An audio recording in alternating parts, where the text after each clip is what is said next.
Hello! I wanted to make this video about an old blog post I wrote 3 years ago, I think, about the Fuji X-Trans sensors. Which one is best for which colors and what to buy, what not to buy. And generally about color science, I guess. It's an old blog post. You can go and read it. I put a link in the description, but it's still pretty relevant.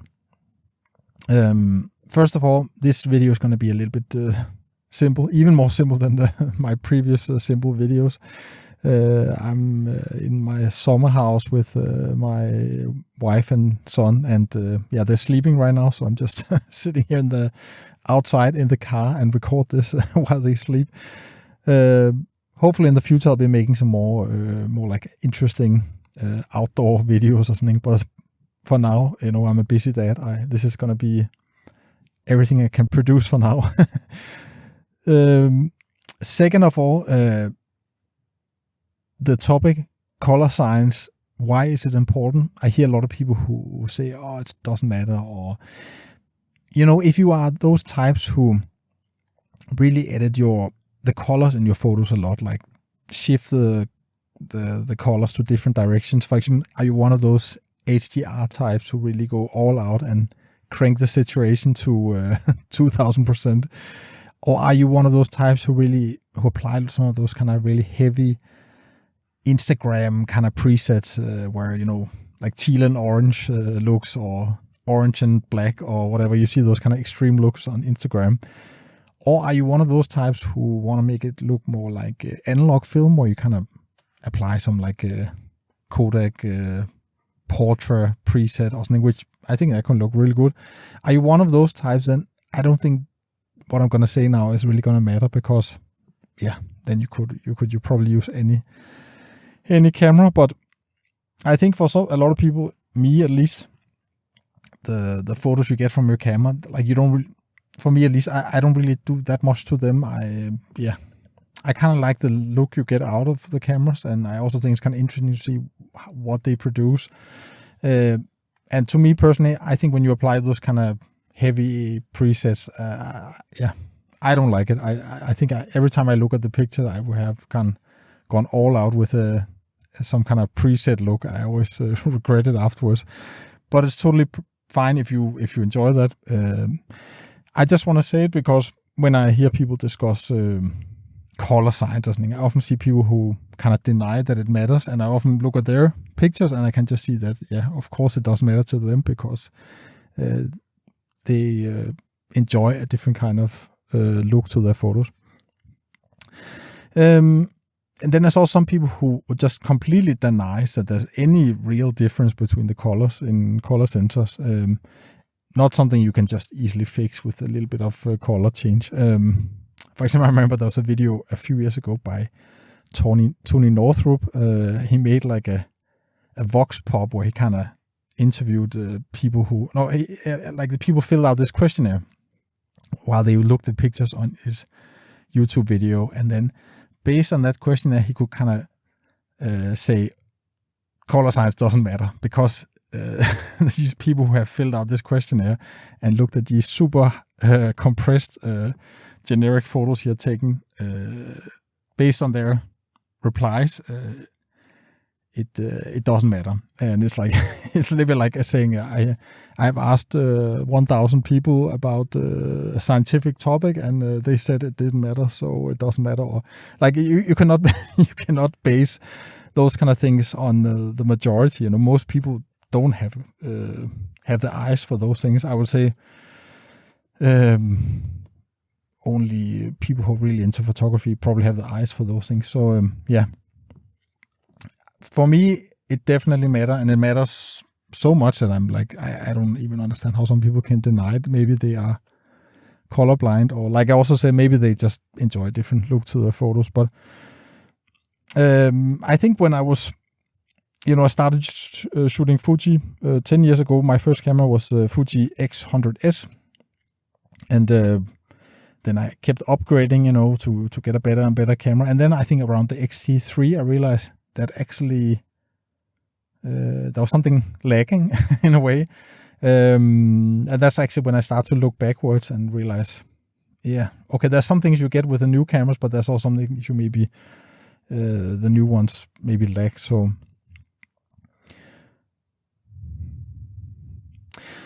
in this video, I'm just gonna post a lot of different pictures I shot and give some commentary and relate it to the different Fujifilm X sensors. And just before I get any comments about my photos, I would probably edit them differently if it was today. You know, like I also said, I started 10 years ago with Fuji, so a lot of these photos, I mean, if you go back and look at your 10-year-old photos, how did you edit them back then? So I probably put more kind of color saturation on back then, but I didn't shift any of the colors or anything, so in that way, this is fine for this video. The first sensor I want to talk about is the X-Trans I, and that sensor was in some of the first Fujifilm X cameras. We are talking about the Fujifilm X Pro 1, XE1, and XM1. They have 60 megapixels. This sensor was not... these cameras didn't sell very well. They were kind of before Fujifilm really took off. It was like their first step into this mirrorless world. I first got into Fuji in the next generation, the X-Trans II. And I think that's also where most people got into it. And I think when I look at the colors from this sensor, it's more like it looks a little bit more old school in a way. It's not that different from X-Trans 2, but some of the colors you get, you can definitely see that, for example, it has less dynamic range, those kind of things. I'm going to show some pictures first from my trip to Malta 3 years ago, where I brought the XM1. Back then, I think I only paid €100 for it. I think now it goes for twice the price, I think, because people are getting into these old sensor camera. But like you can see here, it kind of gives this kind of filmic look. I'm not sure how to really describe it. I think it handled really well in this kind of more like low contrast scene like this one. And then also, even in night, actually did okay. This is like a blue hour, or I guess like purple hour here. But and also here, really like the kind of pink colors it has. Here's a scene where it doesn't handle very well. I think, at least it's a high contrast scene where you see the sun from a little bit behind. Maybe you like this, but I think I think I have a picture I can show later from the next X-Trans 2 sensor, and I think I handled this situation much better. But I think this kind of gives a little bit look like some of those little bit older cameras. Personally, I'm not that big fan of this look. But yeah, also a little bit here in the direct sun, it has a little bit, it has a look I'm not a big fan of. But if you also look at the dynamic range, it has quite a bit lower dynamic range than the next sensor, the X-Trans 2. And this photo of the old trolley in the forest here is an example of when you raise the shadows. If you look into the trees, if you raise the shadows, it kind of gives this kind of filmic look to the photos, I think. And yeah, I just think it's kind of interesting. I actually think it makes this photo kind of look nice. And of course, this trolley here was moving when I took the photo. It actually did manage to kind of to get it in focus. But in general, I'll say the focusing is really, really bad on this camera. It's only contrast to take focus. And if you use it, for example, indoors, I think it just hunts so much. It's almost it's impossible to get it to use it, to get a photo of my son or something while he run around. So if you want to sum up this sensor, I think for me it's an interesting sensor. I have one of those cameras. I'll always keep it, but it also has a lot of downsides. It's not a very practical sensor. It has a very bad ISO performance, dynamic range, those kind of things. But I think if you want a different look, if you're tired of your modern camera sensor, then probably this is fun thing to try. And then we go to X-Trans II.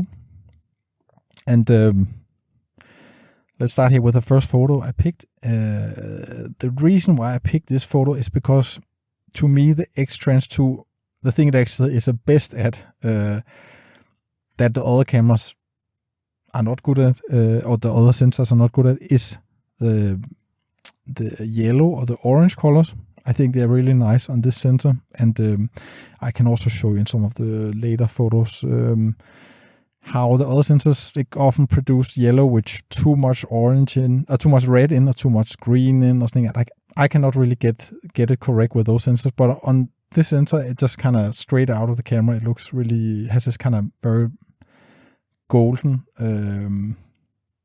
orange. Yeah, this photo was taken in China of their high-speed trains, and yeah, I really like it. It was with the 100 X100T, I think. Here's also another photo. I also think this is just straight out of camera, no editing or anything. I just think the yellows look really good on this camera, on this sensor. Sorry. Also here, really nice yellow colors. And here, it's not like it also doesn't also produce other nice colors, but I think especially the yellows really stand out. And this is, if you remember from the X-Trans I pictures, I shot one from this area here, and I just think you can see that this sensor handle highlight a lot better. I think if you looked at the X-Trans I, the colors start to kind of change when you pull them up, the shadows, and pull down the highlights. It starts to shift a lot. Here they kind of still look very clean, I think. You also kind of keep most of the dynamic range, the highlights and stuff, even though it's a high contrast scene. So it has, a lot have improved over the X-Trans I. Also here, super high contrast scene with in the middle of a sunny day, and all the highlights are saved, no problems. Again, also kind of those yellow, orange colors, I think looks good on this sensor. Also other colors, I also think this is just straight out of camera. Most of these pictures I just straight out of camera JPEGs, or at least very little change to them. I think also, skin tone looks very good on this color also here. Here is a picture of a bus in the night in Copenhagen, and I think this is an example of where this sensor kind of struggles. I forgot what ISO this is, but maybe it look good to your eyes, but to me, if you edit the file, you can just see the picture a little bit fall apart. For example, the highlights completely blown out in the windows, and it's not the best for night photography. I would say the next sensor, X-Trans III, is good for that, and also the next ones after that. And then also autofocus, it's better than the last sensor. I think it is some kind of face detect autofocus, but it's not something you can use for moving subjects. Continuous autofocus, I think for that it's still not really good enough. But for if you just use single point autofocus, it's fine. If the subject is moving. In general, I think this is one of my second favorite Fuji sensor. I really like those kind of golden colors, like I mentioned. By the way, did I mention the cameras this sensor is in is the X-T1, the X-T10, the X-E2, and the X100S, and the X100T, and the X70. I think actually my favorite one is the X-T10. Back in this generation, there was not much difference between the X-T1 and the X-T10. They basically made them the same, which I think later they learned that they kind of made them, they didn't have any difference, so later they kind of distinguished them. For example, the X-T1 doesn't have higher shutter speeds than the X-T10, where normally there's a difference, right? I also really like the X70. Personally, I'm not really a wide-angle guy, but I really like that camera. Also, there's something about the lens of that camera and the look. Next, let's look at the X-Trans III sensor. And I think this is where really Fujifilm really start to sell a lot of cameras. So I think these ones you can really find easily, especially today. For example, the X-T20 or something, I just see it everywhere. I also saw so many people walking around with it back then. The cameras the sensor is in is the X-T2, X-T20, X-E3, X Pro 2, X100F, maybe a few others I forget, but very good cameras, very good sensor. I would say this was a big step up in many ways from the last sensor. You got dynamic range and ISO performance kind of stepped up one step. I remember with ISO performance you could suddenly use one ISO higher without getting more noise, and also for like fast moving subjects, suddenly you could actually track moving subjects and get maybe not every single shot in focus, but if you just shoot in burst mode, you at least get most of them in focus. Of course, it doesn't have this kind of object tracking the newer sensors have, where you kind of log onto an object and it tracks it. This is more like one. You pick a focus point and it focuses on that point. But it worked back then, and it's possible to use. It also went from 60 megapixels to 24 megapixels. That's also great. You can crop a little bit more.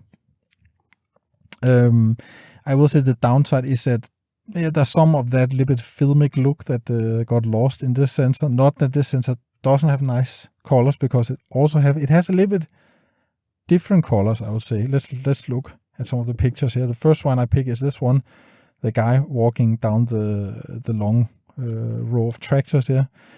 To me, this is very much those kind of X-Trans I colors. It has this kind of little bit pastel colors on some of the photos at least. Skin tones look more like red in a way than the past sensor, where they look very kind of more like orange or something. Also nice, but I think for skin tones maybe I prefer the last sensor. Then maybe I went overboard with the saturation here, but it produced very nice kind of dark blue and purple colors. That's actually maybe the color. I think this camera is the best at the kind of dark blue colors. Also really good here, the picture of the cinema in Copenhagen. Also very good at just nighttime photos. Has very good ISO performance, and this is also the generation of cameras where you start to get IBIS in the X-H1, which is still kind of my main Fuji camera actually after so many years. I really like it, even though so many things have improved since then. I actually still use that camera.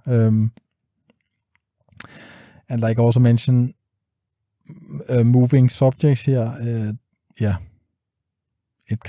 it works fine for that. Also this photo is just straight out of camera JPEG, no editing or anything. Also here some moving subjects, tracks them fine. And I think this is a good example of how colors change from the previous sensor.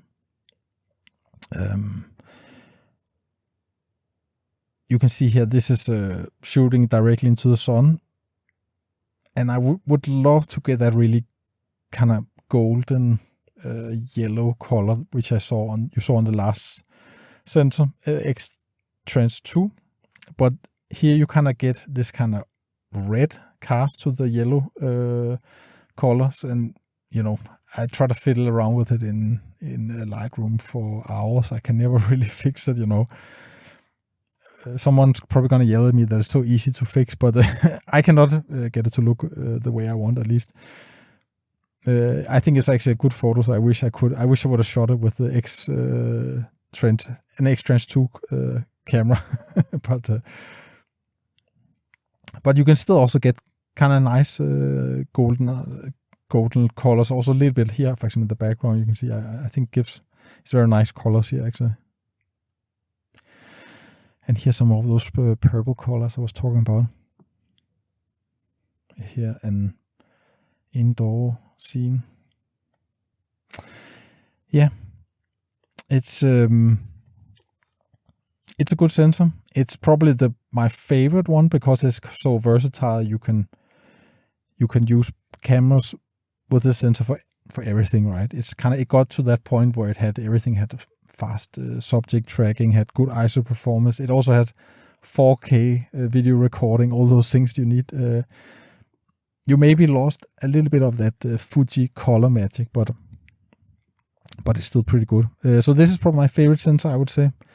And the XH1 is probably my favorite of them, the favorite camera.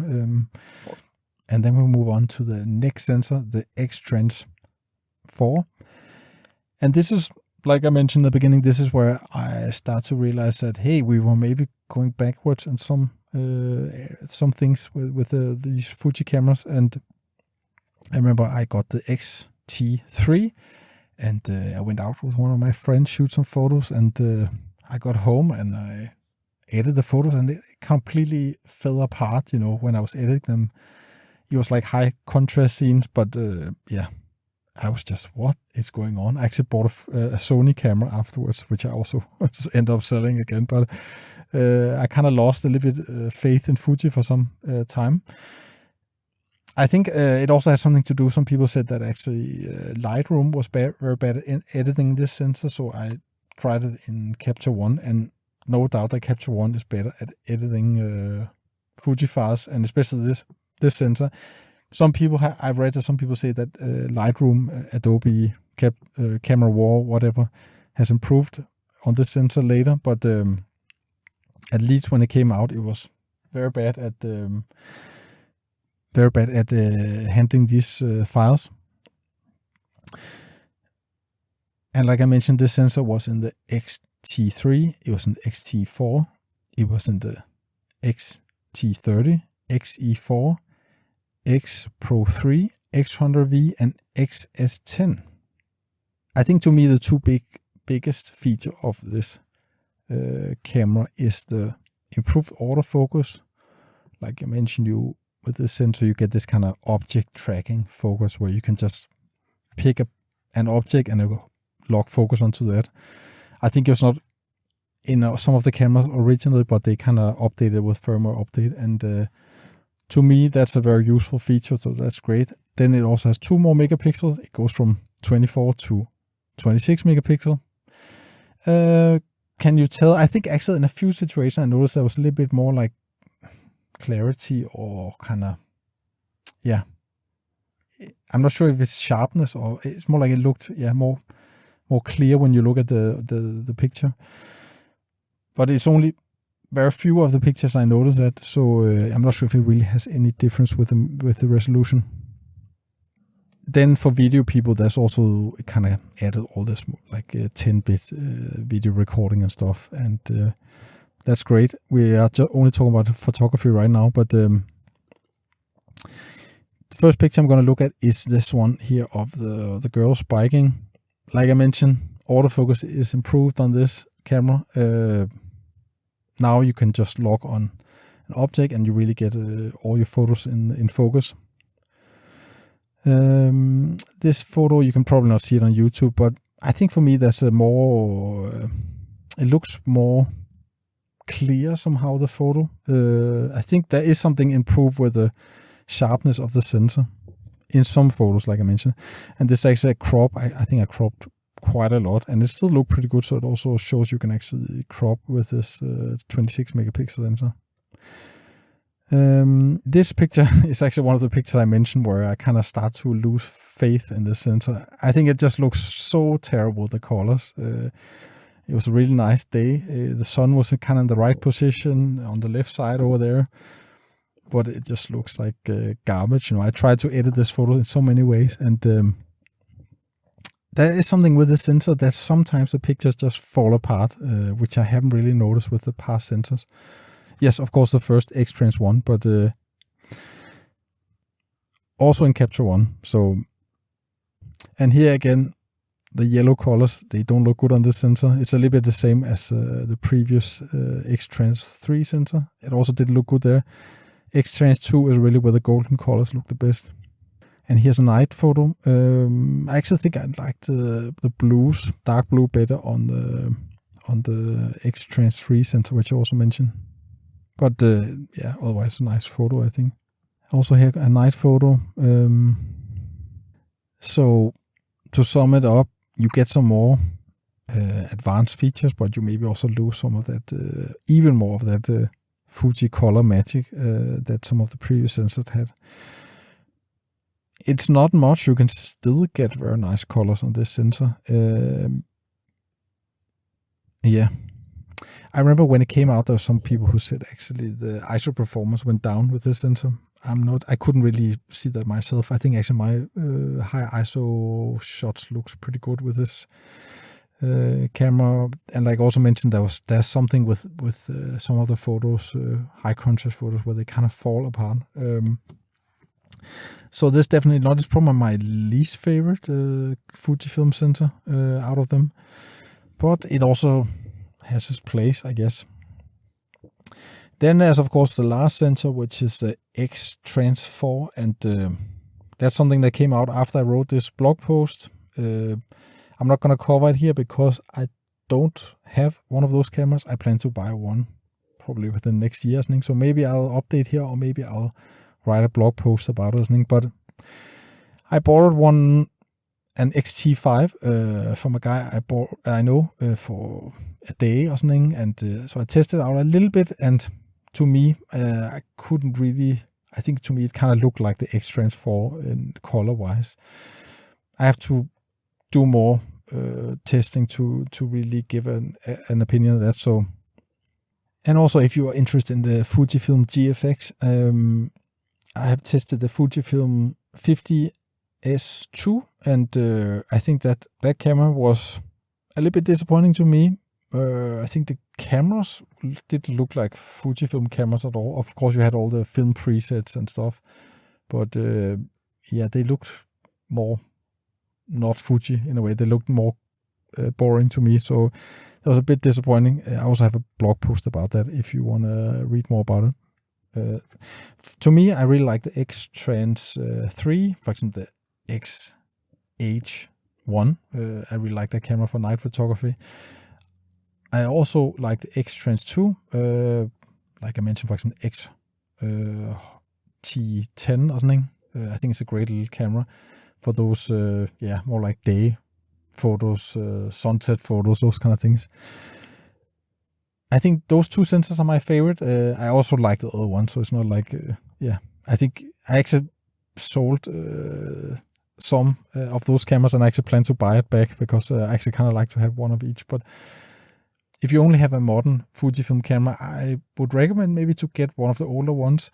They have gone up quite a lot in price, almost like double the price, some of them. They were actually really, really cheap 3-4 years ago. But if you can find them not too expensive, then I think it could be fun to have an extra camera and get some different colors. Then I also want to recommend to go to the blog post I wrote about this. In that blog post, there's also a link to another blog post I wrote where I put a lot of different RAW files from different cameras. And in there you can basically, download the RAW files from all the different cameras, all different sensors, and play around with it yourself. And that's my recommendation. If you want to buy a camera because of colors or image quality, then download some RAW files, play around with it. You can clearly see if there's a difference or not. And then last of all, Fujifilm colors are great. There's no doubt about it. I think for a lot of Fujifilm people, they kind of believe that Fujifilm color science is the end all of all. There's basically nothing better than that.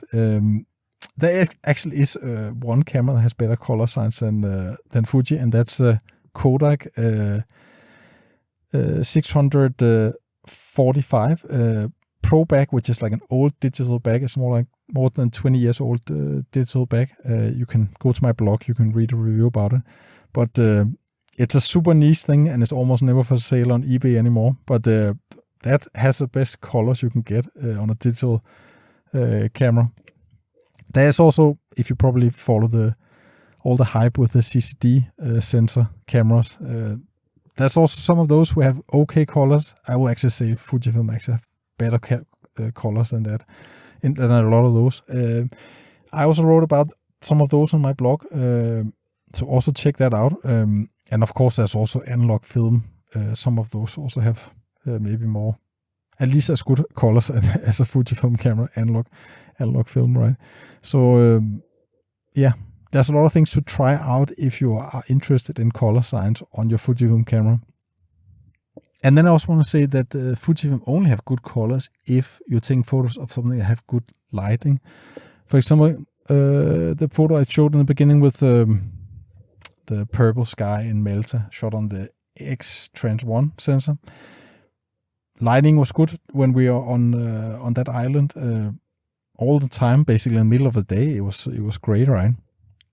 So that Fujifilm is really good in those situations. I've also tried sometimes where I brought my Fujifilm camera to a situation where I had to take photos of something more like as a job, and the lighting was terrible, and the Fujifilm camera just sucked. I remember I went to an event and I had to take photos, and my friend was also there with his Sony cameras, and the lighting was so terrible in that room. It was so terrible. I think if you ever shot event photos, then you know what I'm talking about. And my friend with the Sony camera, the photos was just so much better. Right? But so Fujifilm is good if the lighting is good. If the lighting is not good, then Fujifilm is often really bad. But yeah. Anyways, that's it for now. I would also love to hear what you guys think are important. I'd also love to hear what you guys think are your favorite X-Trans sensor, and also, what are your favorite sensors when it comes to colors, and do you think it matters or not? Write below in the comments, and subscribe and everything. See you next time.